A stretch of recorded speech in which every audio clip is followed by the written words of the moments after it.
Поштаңыз тексеріп көріңіз. Айдар, сәлем. Нұрлан, кездесуде болсын айт. Қал жағдайың қалай? Қазір қайдасың? Жағдай тамаша. Банктен кет қалғанмын. Брокер болып жұмыс істеп жүрмін. Бұл бағалы қағаздарды сатушылар мен сатып алушылар кездесетін орын.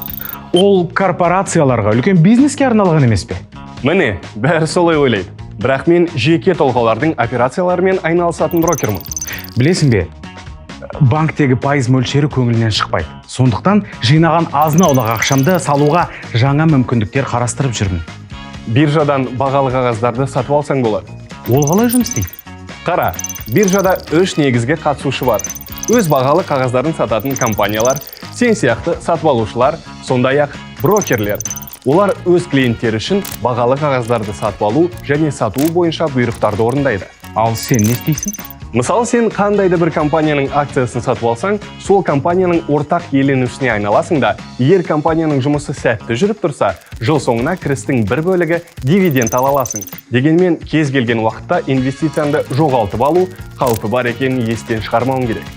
Қандай сомадан бастаған дұрыс?